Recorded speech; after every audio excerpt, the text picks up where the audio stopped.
En junio de 1938, el continente asiático fue testigo del inicio de una de las batallas más sangrientas de su historia. Por aquel entonces, la Segunda Guerra Sino-Japonesa se hallaba en su momento más devastador y la ciudad china de Wuhan se preparaba para enfrentarse a un monstruoso ejército de 400.000 soldados japoneses. Ya había transcurrido un año desde que el Imperio nipón lanzara una invasión a gran escala sobre China. El avance de Japón fue arrollador y en poco tiempo logró conquistar la capital del país, Nankín.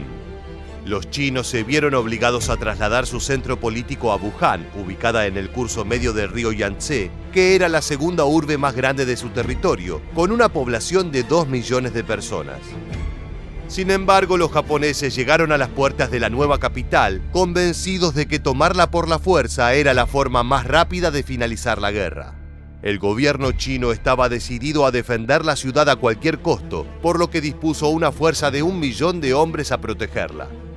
El 11 de junio de 1938 comenzó la batalla de Wuhan y el fuego no cesaría hasta 4 meses más tarde. Cuando todo terminó, la ciudad estaba teñida de sangre, los cadáveres se contaban por cientos de miles y los resultados de la contienda cambiarían para siempre la guerra sino-japonesa.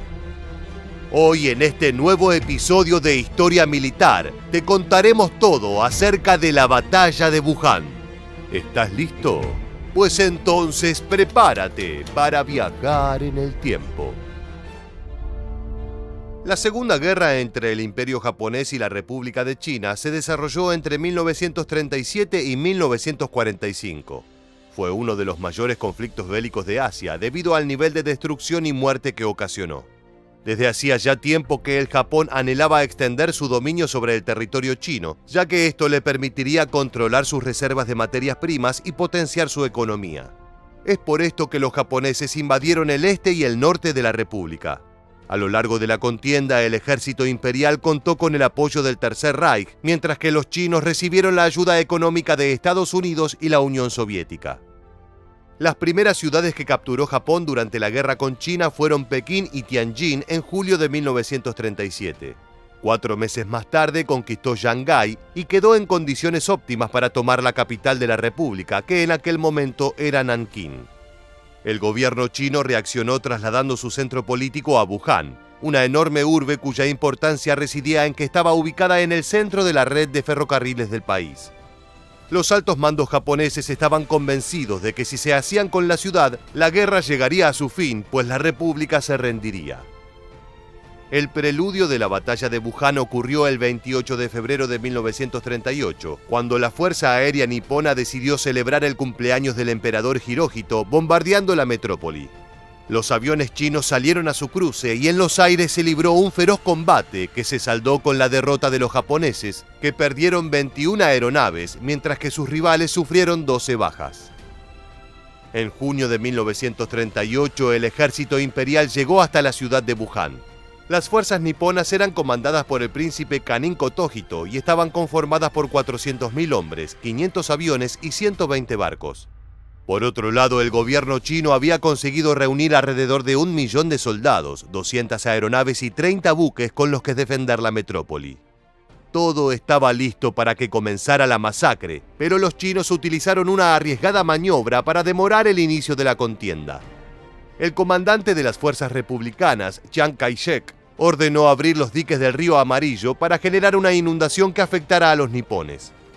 Las aguas destruyeron miles de hectáreas de tierra cultivable y muchos pueblos que estaban siendo ocupados por los japoneses. Como contracara, esta operación provocó la muerte de unos 800.000 civiles que perecieron ahogados. 2 días después, el ejército imperial se repuso de la treta y desplegó a sus tropas. Así comenzó la batalla de Wuhan, que en realidad se libró en varias ciudades costeras cercanas a la metrópoli. La estrategia nipona consistía en realizar 3 ataques para envolver a la urbe, uno a lo largo de la vía ferroviaria de Longai, otro a través del río Yangtze y un tercero desde la carretera que cruzaba las montañas de Dabie.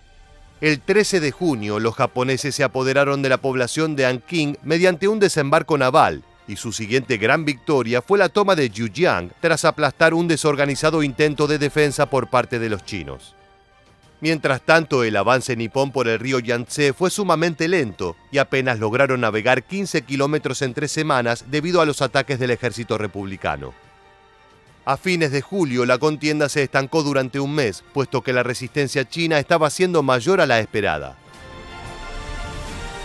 En agosto, los japoneses reanudaron su ofensiva. Sus siguientes triunfos se dieron gracias al uso de armas químicas. Si bien esto estaba prohibido de acuerdo a las reglas de guerra de la época, el emperador Hirohito ordenó utilizar gas venenoso como forma de compensar su menor cantidad de soldados. Por otro lado, sabía que China no contaba con armas químicas semejantes para realizar un contraataque al mismo nivel. Así, entre agosto y octubre, los nipones utilizaron gas venenoso unas 375 veces, causando estragos entre las fuerzas de Chiang Kai-shek. A partir de septiembre, el gobierno chino, consciente de que la batalla estaba perdida, organizó una evacuación masiva de material militar, fábricas y tropas río arriba, para evitar que cayeran en manos del imperio. Incluso ordenó incendiar la ciudad de Changsha, porque creía que sería imposible de defender una vez capturada Wuhan. El fuego se cobró miles de vidas inocentes y la maniobra resultó ser innecesaria, pues los nipones no se dirigieron a Changsha de inmediato, sino que aguardaron un año para hacerlo. Los chinos defendieron la urbe de Wuhan todo lo posible, pero finalmente el asalto japonés sobrepasó las defensas. El 27 de octubre de 1938, la metrópoli finalmente quedó en manos del ejército imperial, aunque el costo que pagó fue demasiado alto. Se calcula que sufrió un total de 70.000 bajas, mientras que China contabilizó más de 650.000 bajas. Los altos mandos nipones estaban seguros de que ahora la república se rendiría. Sin embargo, los chinos se negaron rotundamente a capitular, y el conflicto bélico prosiguió durante años, entremezclado con la Segunda Guerra Mundial. Las consecuencias de la batalla de Wuhan fueron sumamente importantes. Por un lado, la Fuerza Aérea y la Marina de China fueron destruidas en su totalidad. No obstante, a pesar de la cantidad de soldados muertos, su ejército de tierra logró mantener la unidad y el choque de fuerzas de Wuhan le dio tiempo para replegarse hacia el centro del país. Allí el gobierno inició una nueva etapa de reclutamiento y producción de material bélico con el que encarar una guerra de resistencia contra los japoneses. El imperio nipón, por su parte, emergió de la batalla severamente dañado, no solamente a causa de las bajas que sufrió su ejército, sino también porque varias enfermedades contagiosas se esparcieron en sus campamentos militares, incapacitando a cerca de 100.000 hombres. La debilidad de las fuerzas armadas japonesas, en combinación con el renovado vigor de las tropas chinas, derivó en una situación de estancamiento.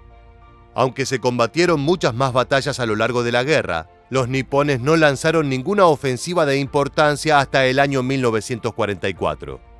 Finalmente, la victoria quedaría en manos de los chinos, pues en 1945 Japón, azotada por las bombas atómicas y desgastada por sus esfuerzos bélicos, debió rendirse. Llegamos al final del video y queremos preguntarte, ¿qué crees que hubiera sucedido si China se rendía ante Japón? Déjanos tu respuesta en la bandeja de comentarios aquí debajo y no olvides suscribirte a nuestro canal para conocer muchos más sucesos militares que dejaron su huella en la historia.